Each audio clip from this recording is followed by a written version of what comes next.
आईन को तोड़ते हुए यजीद को अपना जानशीन बनाया और सन 60 हिजरी को वासिल जहन्नम हुआ तो इमाम हुसैन अलैहिस्सलाम ने खामोशी को नाजायज समझते हुए क़याम किया। यजीद ने अपने बाप के बरखिलाफ रवैया किया, जबकि माविया बज़ाहिर इस्लाम का पाबंद था। यजीद मकारी, ख्वाहिशात नफ्स और शराब पीने में मारूफ।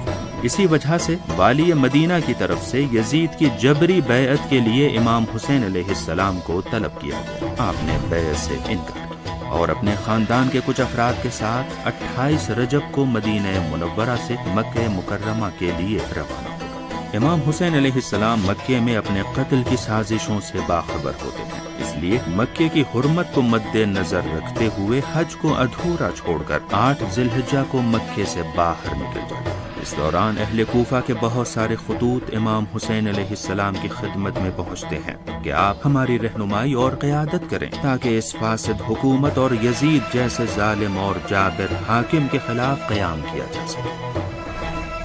आपने मजलूमों की मदद और दीन इस्लाम को हयात बख्शने के लिए कूफे का इरादा किया, लेकिन यजीदियों के हीले और फरेबबाजी और कूफियों की बेवफाई के सबब कूफे के नजदीक करबला नामी जगह पर सन 61 हिजरी में जंग होती है, जिसमें आप अपने कुछ अंसार और असहाब के साथ शहीद हो जाते हैं और आपके घर वालों को, कि जो नबी के घर वाले थे, असीर बना लिया।